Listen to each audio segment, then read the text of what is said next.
Nosso tema nesta manhã: aviva-nos e invocaremos o teu nome.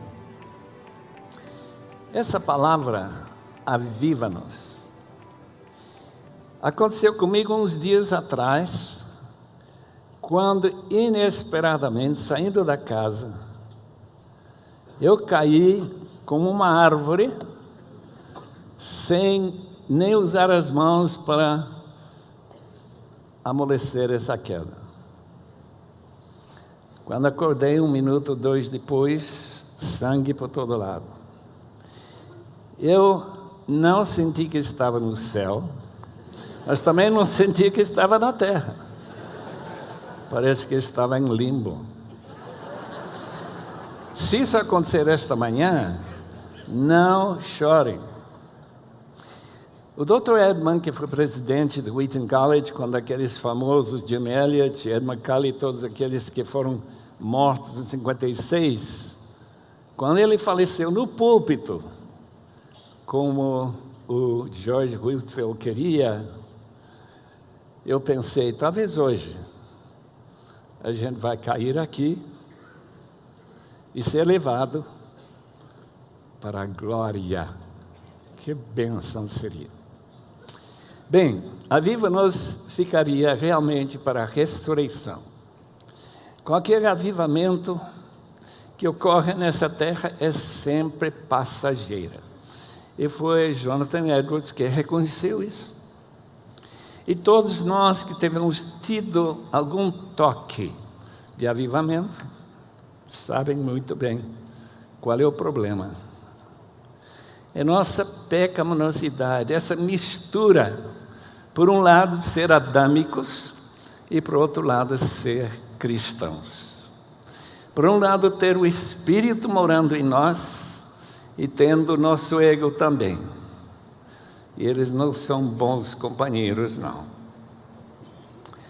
Richard Owen Roberts vai chamar o avivamento, e por acaso os irmãos que não conhecem esse nome vão conhecer, é a autoridade mundial sobre avivamentos. Ele já juntou 9.000 títulos sobre o assunto. 9.000. Eu nem sabia que havia 1.000. Ele já juntou 9.000 numa bibliografia. Ele, portanto, vai ser, de certo modo, o nosso guia em dizer que o avivamento é nada mais, nada menos do que uma obra extraordinária de Deus. Toda salvação, toda conversão é uma obra de Deus. Mas de vez em quando, Ele faz uma obra extraordinária. Por que não faz o tempo todo? Eu vou perguntar. Esse avivamento que chegou no dia 7 de fevereiro de 1950, 65 anos atrás, este ano, eu sentado na galeria, um grupo de irmãos, talvez, que temos aqui nessa ala, de jovens em Wheaton College, quando o pastor Ed, que tinha a responsabilidade de pregar aquelas mensagens de manhã e à noite, era todos os anos, 2 vezes, essas pregações da primavera. E ele, em vez de abrir a boca, tinha já preparado para uma moça que apareceu, recebeu o microfone e começou a falar. Nada de especial. O que começou a surpreender foi que, em vez de ela sentar e o pastor pregar, formou-se uma fila de jovens.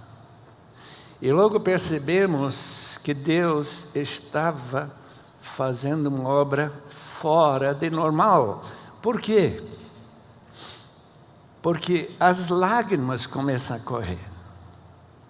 Jovens orgulhosos, pessoas se arrependendo, pessoas se dedicando as suas vidas a Deus. E a fila, em vez de diminuir, foi crescendo. E finalmente mandou que sentassem atrás da gente, lugar para 280 pessoas. Encheu-se.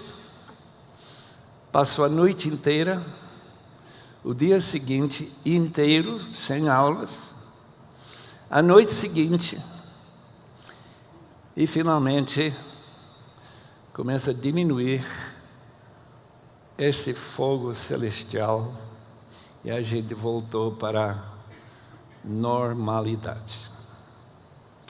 Eu lembro uma pessoa que falou comigo nessa ocasião, disse: esse negócio de avivamento é apenas emoção. Eu nem sei como respondi, mas eu sei de uma coisa, que aquele avivamento fez uma diferença em muitas vidas. Qual foi a diferença? A diferença de que dessa turma saíram mais de 500 missionários espalhados no mundo, que deram suas vidas para chegar nas tribos, para aprender línguas, para traduzir a Bíblia e falar com Deus. Disse o Edwin Orr, que era a autoridade mundial antes de Richard Owen Roberts, ele, em um dos seus livros, diz que avivamento logo se desemboca em missões. Missões que requerem tanto sacrifício, especialmente para quem vão trabalhar na selva, aquelas pessoas que vão para um país hostil, pessoas que vão para lugares onde ninguém quer que você esteja lá, e ainda vão lá para dar oportunidade para aqueles que nunca tiveram essa oportunidade de ouvir a palavra de Deus. Avivamento é uma obra que tira aquele sentimento: eu preciso me proteger, eu preciso de conforto, eu preciso de segurança, eu preciso de tudo, para criar em nós um sentimento que eu não preciso nada senão Deus, que Ele irá comigo para qualquer lugar, e Ele me dará essa satisfação que todos nós exigimos dEle. Avivamento refere à realidade da igreja revestida do poder de Deus. Quer dizer, é poder espiritual, poder que toca corações, que cria avivamento. E avivamento sempre tem suas raízes no arrependimento.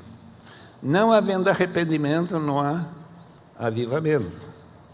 Martyn Lloyd-Jones acrescentou mais um fator que eu achei joia. Um pai caminhando com seu filho de 3 anos, 4 anos, de repente, o pai pega essa criança, levanta ele, começa a sussurrar lá no seu ouvido: eu te amo tanto, meu filho. Eu não aguento esse amor que eu tenho por você. Quando Deus faz isso com você, você está ficando avivado. Gostei. Avivamento é que a realidade que Salomão falou na seu discurso lá no templo. Quando a igreja se humilha, quando ela ora, invoca o nome do Senhor, quando ela busca insistentemente ao Senhor e se arrepende dos seus maus caminhos, segundo Crônicas, capítulo 7, 14. Avivamento ocorre quando uma igreja recupera o seu primeiro amor, aquele amor cheio de entusiasmo, que é apenas uma palavra grega para dizer: você está cheio de Deus. E parece que não tem muito espaço para o nosso egoísmo. Glórias ao Senhor. Avivamento tem um efeito de criar um forte sentimento de culpa por aquilo que a gente está fazendo ou omitindo. Porque o primeiro mandamento, meus irmãos, a coisa principal que foi falada aqui, Agus Lindoy, talvez 8 ou 10 anos atrás, por Peter Lloyd, a coisa mais importante, manter a coisa mais importante, a coisa mais importante, isso é a coisa mais importante. Amar a Deus de todo o seu coração. O que é que significa avivamento se não for amar a Deus? Qualquer outra descrição, de certo modo, falha num ponto, que talvez não cria esse sentimento de realmente amar a Deus. Quem ama alguém, seja uma pessoa do sexo oposto, seja uma pessoa com quem você está casado muito tempo, como George Miller, que olhava para Mary, sua esposa, ele fica derretido cada vez que olhava para ela. Que isso? Nunca se acostumou. Porque ele entendia a realidade do amor. Amar a Deus, cada momento eu penso nele. Penso naquilo que acabamos de cantar, que ele teve, por um impulso que eu não sei explicar nunca, de escolher e dar-lhe as condições de vir até Ele. Avivamento tem poder de quebrantamento. Naquele avivamento de Wheaton College, 65 anos atrás, ninguém podia deixar de notar que orgulho deu lugar para o quebrantamento. Quebrantamento, Salmo 51, 7 em diante. Purifica-me com hisopo, ficarei puro. Lava-me o mais branco do que a neve serei. Faz-me ouvir de novo júbilo de alegria. E os ossos que esmagaste exultarão. Não sei como que osso exulta, mas exulta. Esconde o rosto dos meus pecados e apaga todas as minhas iniquidades. Cria-me um coração puro, Deus, e remova dentro de mim um espírito estável. Não me expulse de tua presença, nem tires de mim o teu Santo Espírito. Devolve-me a alegria da tua salvação. Sustenta-me com espírito pronto a obedecer. Então ensinarei os teus caminhos aos transgressores, para que os pecadores se voltem para ti. Em outras palavras, avivamento é contagioso. Em 1950, outras escolas começam, outras escolas evangélicas, começam a sentir esse mesmo poder do avivamento. Aquele repórter, porque foi notícia de manchetes em toda a América, ele veio para falar, ou talvez ridicularizar aquilo que estava acontecendo. Coitado, se converteu. O que ele vai escrever para a Tribuna de Chicago? Sacrifícios que agradam a Deus são espírito quebrantado. Eu não sei se os irmãos foram quebrantados esta semana, mas a gente foi desafiado a receber alguns golpes de quebrantamento aqui. Por isso que eu volto para casa cheio de alegria que eu vim, que eu fui convidado, que já era um grande privilégio.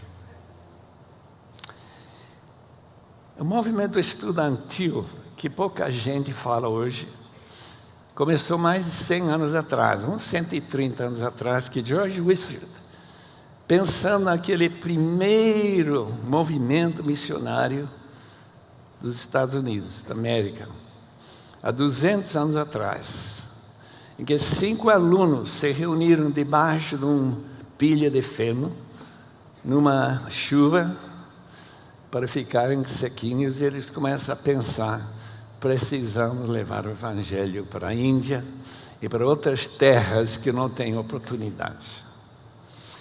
E Adoniram Judson foi um deles, aquele famoso missionário. Os irmãos devem ler sobre essa vida, quando querem saber como que a vida missionária era. Hoje não é mais assim, não. George Whistler, talvez 60 anos depois, 70 anos depois, está rogando a Deus: faça de novo.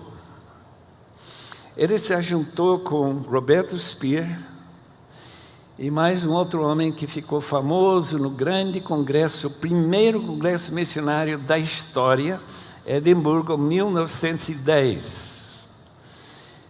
Ele pediu o quê? Aquela mensagem que foi pregada, principal, em Edimburgo foi: alcancemos o mundo em nossa geração. Não deixem para a geração que está sentada à minha frente. Talvez eles não vão ficar avivados. Mas aviva-nos para que nós levemos essa palavra para o mundo em nossa geração, para que não haja ninguém. Naquela época eu não sabia que havia mais de 12 mil povos e tribos e línguas. Eu não tinha a mínima ideia sobre isso. Eles apenas achavam que se chegariam em todos os países e pregariam o Evangelho seria suficiente. Irmãos, eles foram para escolas, universidades e pregaram. Esses 13 irmãos e quem mais eles podiam recrutar. Resultado: 100 mil cartões com a seguinte dizer: eu vou para o campo missionário se Deus não me impedir. Daqueles 100 mil, se conta o movimento maior missionário que já houve em toda a história. 20.500 missionários saíram de Inglaterra, de Alemanha, dos Estados Unidos, para levar o Evangelho há mais de 100 anos atrás.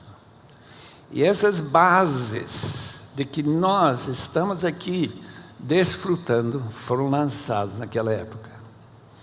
Eu fico admirado. Talvez Jesus vai demorar mais uma geração, eu não tenho ideia. Porque muitos sinais indicam que ele vem logo, né? Mas tem um sinal que ainda não se cumpriu.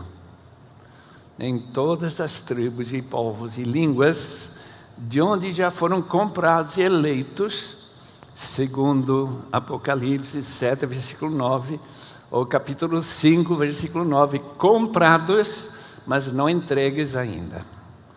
Talvez os irmãos ou seus filhos estão levando essa maravilhosa palavra para eles. O Richard Owen Roberts acredita que avivamento pode ser individual, pode ser de uma igreja, pode ser de uma região. Agora que pode ser individual, ele diz: eu já experimentei. Quando eu penso na minha própria vida, eu não posso dizer que já experimentei um avivamento. Pelo menos não no sentido, nos moldes que normalmente se imagina. Eu nem fiquei naquela fila. Eu estou meio triste por causa disso. Eu não posso dizer para os irmãos: eu saí da galeria, ficou lá na fila.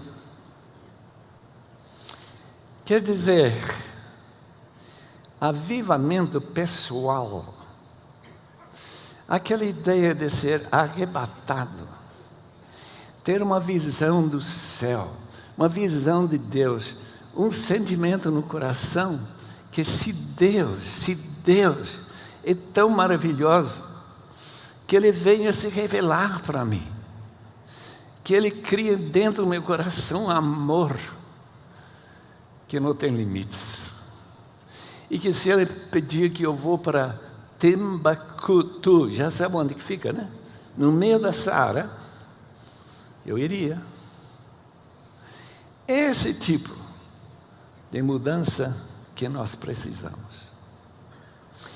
Não é somente para invocar o seu nome, mas para oferecer-nos a Deus. Mas é, Senhor, o que é que Tu queres que eu faça? Não foi isso que Isaías, capítulo 6, depois da purificação dos seus lábios, ele tem condições de falar de Cristo para aquele povo rebelde.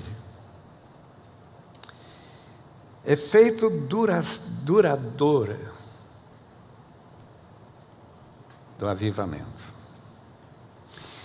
Um dos avivamentos que tocou em homens como Whitefield e Wesley e muitos outros foram os morávios. Todos aqui devem ter ouvido falar do avivamento que ocorreu em agosto, 13 de agosto de 1727. Impressionante, irmãos, que aquele povo de refugiados da Checoslováquia, estando com o conde Zinzendorf no seu condado, na Saxônia, na Alemanha, veja lá, quase 300 anos atrás, eles chateados, porque não podemos voltar para nossas terras e continuar a nossa vida, temos que reunir todos os dias para um culto. De repente, sem ninguém antecipar, talvez o conde von Zinzendorf estava orando insistentemente para Deus mudar a atitude. De repente, o Espírito fez a mudança que mudou a minha história e a sua. Aqueles, eu não sei, havia 300, 400, aqueles morávios vindo daquela região da Checoslováquia, estão agora rogando o conde 3 reuniões por dia. Crianças estão se ajoelhando, começando a orar. Crianças que normalmente não sentem nada desse mundo espiritual, a não ser em casos muito especiais.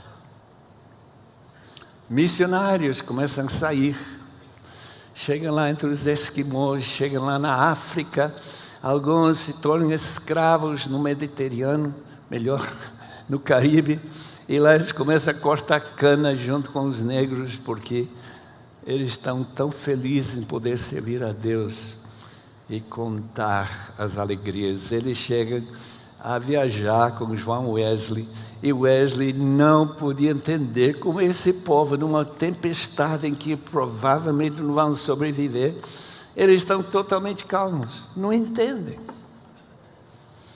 O avivamento dos morávios.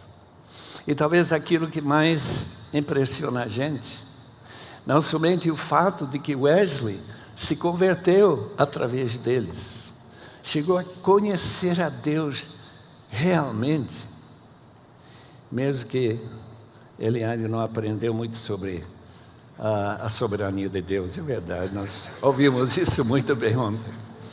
Mas ele cria na soberania de Deus, só que ele era muito mais cuidadoso em não dar a impressão que, se Deus faz tudo, eu não faço nada. Ele não aceitou essa ideia. Ele andou uns 400.000 quilômetros a cavalo para pregar o Evangelho para todo lado. E muitos dizem que pela pregação de João Wesley, Inglaterra escapou à revolução que tristemente, atacou a França com tanto sangue fluindo. Irmãos, desde lá para cá, têm saído centenas de milhares de missionários.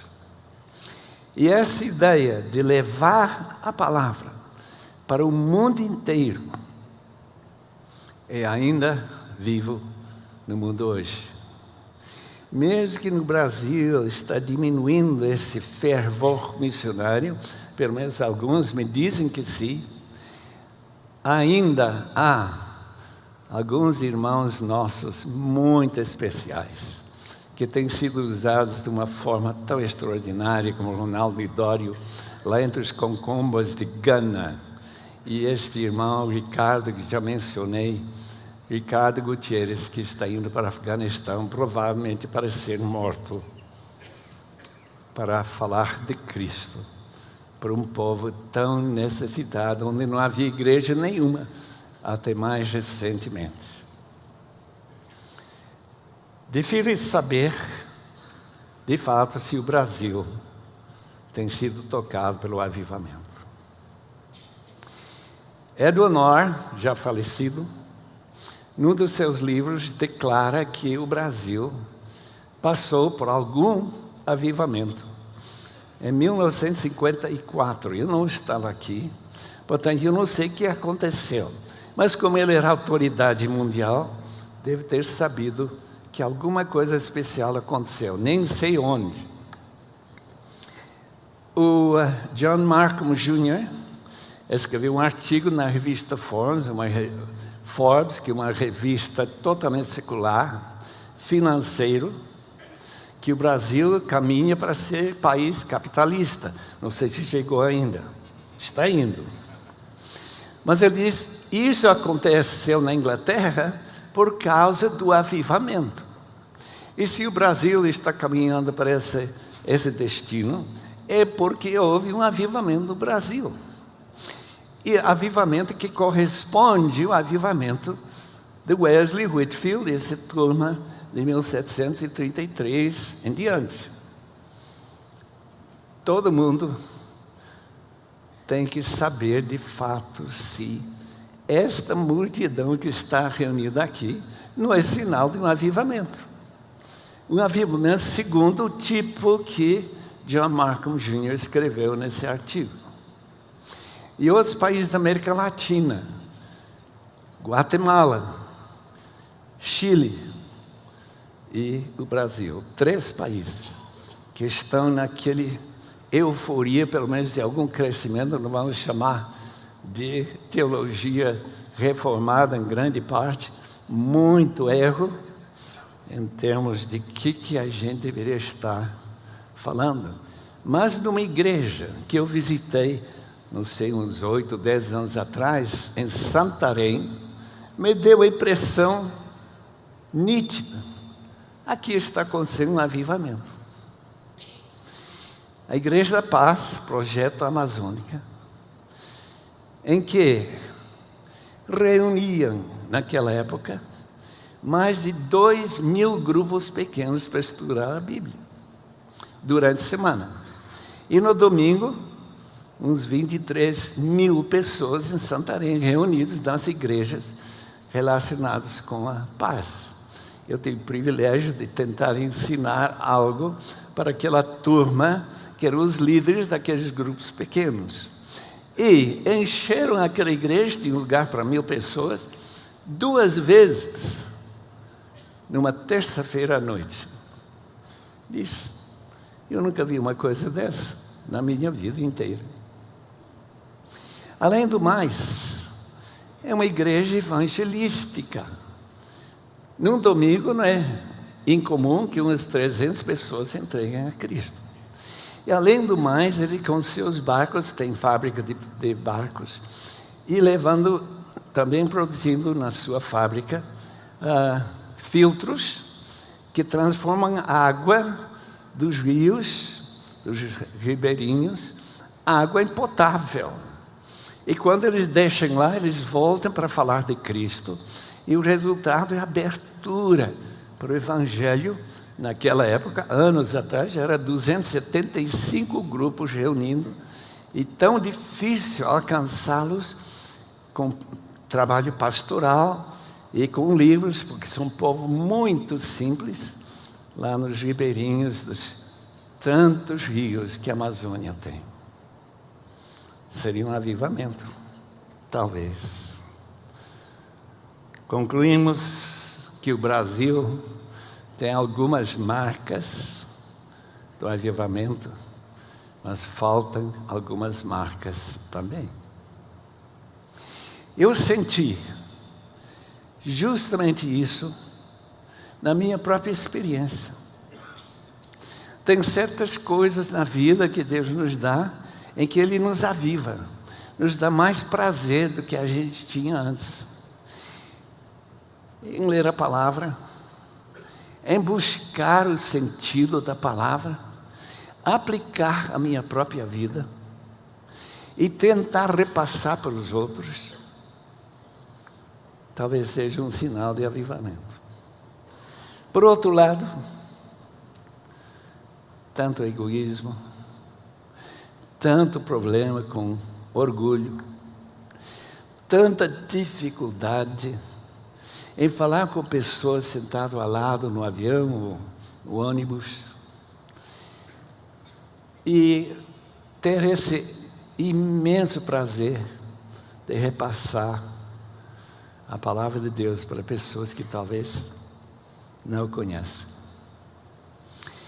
O verdadeiro avivamento, segundo Jonathan Edwards, tem as seguintes características. Os irmãos já ouviram isso, mas vão ouvir de novo, porque não faz mal ouvir pela segunda vez. O avivamento genuíno transforma a cidade cheia de amor e alegria dada na presença de Deus. As famílias são renovadas, conversão de filhos, maridos, esposas. Essa ideia de famílias divididas acaba. A igreja é renovada, a frieza desaparece, a pregação da palavra é especialmente desejada. Nós queremos ouvir mais da palavra. Pastor, não pare. Agora, Jonathan Edwards, quando ele pregava, meus irmãos, a maioria estariam se soltando lá pela porta. Ele era uma pessoa que lia os sermões e era coisa muito substanciosa. É só ler os livros, né?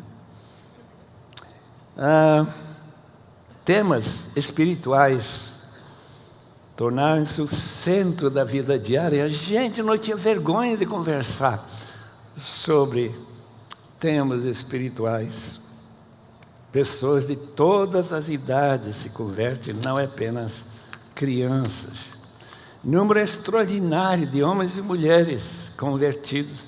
A obra foi realizada rápida e eficazmente. Me lembro que Martin Lloyd-Jones disse que Deus faz em 5 minutos o que a gente trabalhou 50 anos para alcançar. Principal característica, irmãos, aquele sentimento de pecaminosidade. Quanta gente escuta a minha mensagem e não sente nenhuma convicção de que ele é pecador. Eu estive em Dublin, eu vi essa cadeira em frente do púlpito, queria saber o que é isso. Esse é a cadeira dos penitentes. Há quanto tempo que ninguém se assenta nessa cadeira? Uns 200 anos. Em outras palavras, precisa de avivamento. Consequências externas. Abandone imediatamente de práticas pecaminosas. Abandono imediato. Hábitos sociais transformados. Consequências internas. aquele sentimento da ira de Deus contra meu pecado e o pecado de todo mundo. Esse sentimento de dependência do poder da graça. Eu penso, quando eu leio o capítulo 8, 2 Coríntios, desse povo da Macedônia, que era tão generoso, de sua extrema pobreza, cheio de alegria, eles contribuíram. Que diferença desse jeito que a gente tem de tentar criar culpa no sentimento das pessoas que não estão dando o dízimo. Não, eles deram porque sentiram imensa alegria em dar. Por quê? O texto explica, pela graça que Deus lhes deu. Transição para a tranquilidade, ao descobrir a justiça de Deus que Jesus nos oferece por meio do Evangelho. Tranquilidade. Glória a Deus por isso. Avivamento. Em Éfeso. Se os irmãos leram esse texto recentemente, do capítulo 19, tem marcas claras do avivamento. Em primeiro lugar, tem um homem chamado Paulo, ex-Saulo de Tarso, está pregando. Onde que ele está pregando? Na sinagoga. No Brasil seria na igreja católica. Logo, houve oposição, mas já havia alguns convertidos que Paulo tirou com ele, levou para a escola de Tirano, que segundo um manuscrito bem antigo, diz que Paulo dava aula de Bíblia, aula do Evangelho, 5 horas por dia durante 2 anos. Eu não acredito, irmão. Esse manuscrito deve ser tudo invenção. Imagina Paulo falando 5 horas por dia. E durante esse período, o texto diz, capítulo 19, versículo 10, que toda a Ásia ouviu o Evangelho. A disseminação, como um tsunami, foi inundar toda a província, que não é tão pequena, já foi até o fim da província, mais ou menos.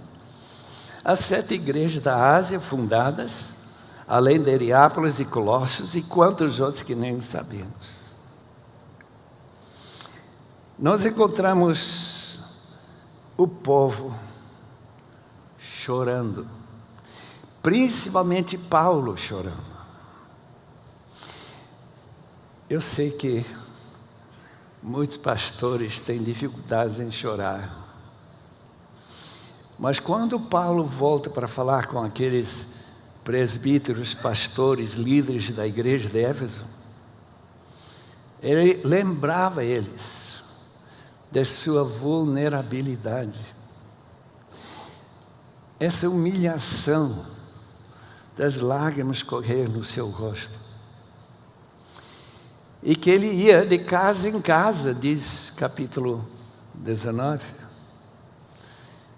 e falava com lágrimas para as pessoas. Quanto que eu vou sentir tão profundamente a necessidade dos meus ouvintes, ou do meu próprio coração, para poder chorar, como Paulo chorava. Tremendo avanço do Evangelho. Paulo foi instrumento de Deus para operar milagres extraordinários. Olha que pentecostal foi Paulo. Sabe que levaram o avental dele e colocar sobre os enfermos, eles foram curados? Não, isso é do Santiago. Não é comigo, não. Mas era só Paulo. Porque Deus queria ressaltar a questão homem, que Deus está usando em Éfeso.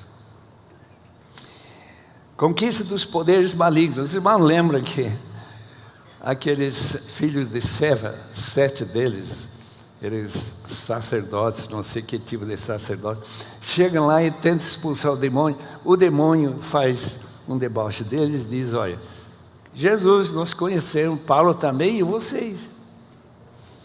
Coitados, daí eles pularam em cima dos pretendentes e saíram correndo para as ruas de Éfeso nus. Poder de Satanás vencido. Temor de Deus se espalhou entre os judeus e os gentios. E a economia começa a despencar. Por quê? Porque Paulo pregava, o evangelho avançava e o avivamento chegou. Mais ou menos 10 anos depois, lemos o livro de Efésios. Desperta, ó tu que dormes, levante dentre os mortos e Jesus Cristo resplandecerá sobre vocês. Em outras palavras, em 10 anos, aquele avivamento já tinha arrefecido. A frieza tinha chegado na igreja. E nós sabemos que 40 anos depois, quando o livro de Apocalipse foi escrito por Nosso Senhor, a sua mensagem é: arrependa-se, aviva a tua obra, Senhor. Faça de novo o que já fizeste, tão maravilhoso. E que agora dependemos do Espírito e não do apóstolo Paulo. O Richard Warren Roberts, no seu livro sobre avivamento, que acaba de sair em português, ele diz: nós precisamos entender quando que o avivamento é necessário. E ele tem um monte de sugestões. Eu sei que talvez a gente não precise ouvir tudo isso, mas eu achei bastante desafiante. Por exemplo, quando a oração cessa de fazer parte vital da vida da igreja e dos seus membros, quando a oração é mais de reza, é mais esse tipo de oração que a gente faz antes de colocar o garfo na boca, bem rapidinho. Quando a busca pela verdade bíblica diminui, e os cristãos estão todos contentes com as verdades já adquiridas. Quando os fatos do Evangelho se mantêm de maneira externa, sem aplicação à vida dos indivíduos. Quando o ensinamento sobre as coisas eternas não penetra o coração dos ouvintes. A formalidade caracteriza a igreja. Eu estive na igreja de Escócia pastoreando durante uns meses, aguardando a aceitação da tese. E o que me chamou tanta atenção, meus irmãos, como a igreja começou a encher de novo. A igreja tinha se esvaziado durante os anos anteriores por causa do formalismo. Mas quando a gente começa a escutar a palavra, eles ficam mais animados. E ainda que eles não sabem o que significa, você está salvo?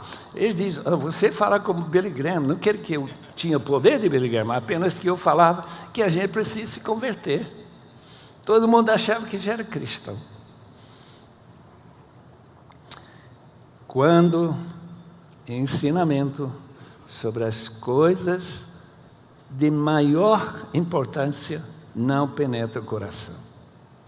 Quando os cultos da igreja não são motivados de alegria e prazer, quando as conversas sobre coisas espirituais são superficiais e criam vergonha, quando esportes, recreação, entretenimento tomam um lugar amplo e necessário no estilo da vida,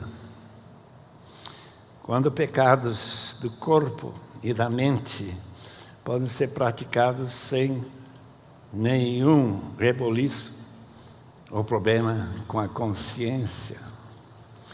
Quando a aspiração pela santidade na imagem de Cristo não tem lugar dominante na vida. E pensamento do cristão, quando a aquisição de dinheiro e posses materiais se torna uma preocupação central na vida, quando é possível pronunciar as palavras dos cânticos do culto sem envolver o coração, quando divisões entre os irmãos da igreja não preocupam os membros, não acham pena, não é motivo de oração, quando é possível assistir filmes depravados e programas de TV, ou ler artigos imorais de revistas ou novelas sem desistir ou sentir-se ofendido, quando não se sente tristeza com a falta de poder espiritual, a gente está cumprindo o seu dever, mas não sente tristeza pelo fato que ninguém sente convicção de pecado. Ou como ouvimos ontem à noite, que não saiu da igreja com temor de Deus no coração. Quando falta música na alma, cânticos no coração, quando se ajusta prazerosamente ao estilo de vida do mundo, quando é possível ouvir dos povos não alcançados pelo Evangelho, sem sentir qualquer desejo de orar ou contribuir, ou muito menos mandar meu filho para lá.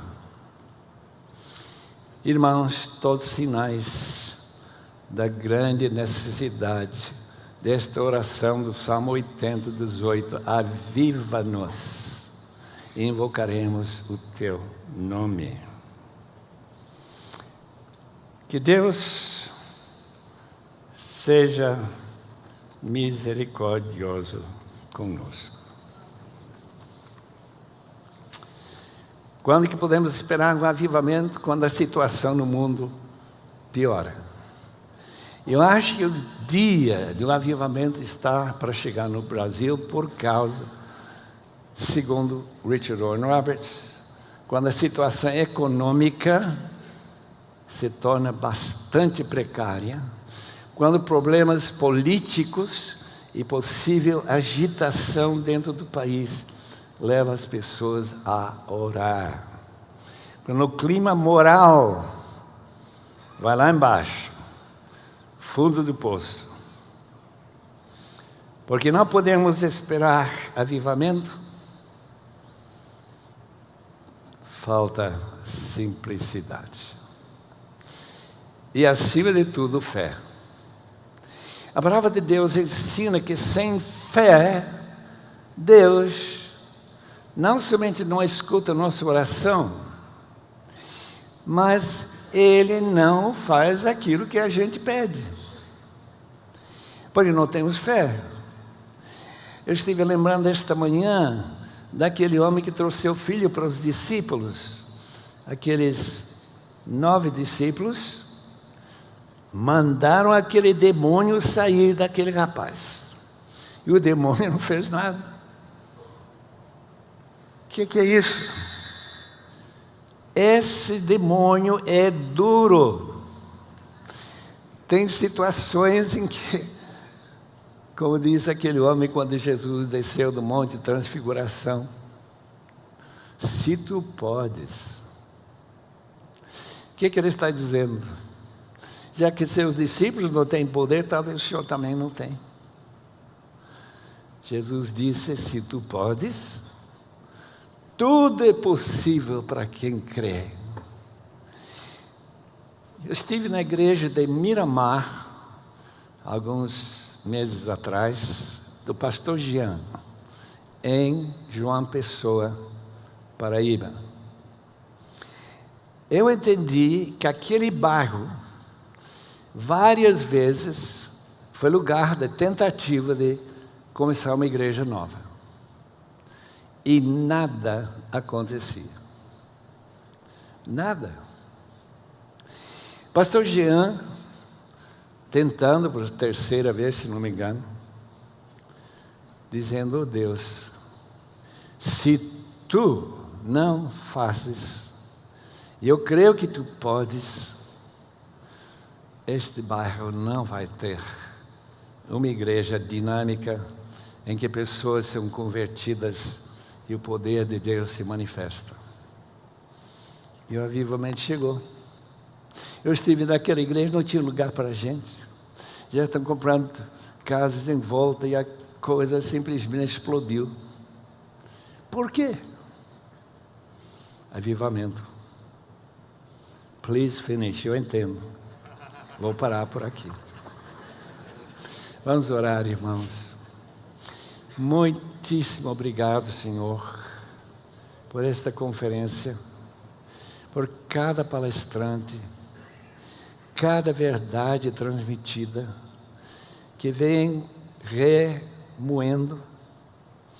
Rogamos, Senhor, que haja de fato nas nossas igrejas sinais do Espírito Santo fazer uma obra extraordinária. Unicamente para a Tua glória te rogamos isso, Senhor. Amém.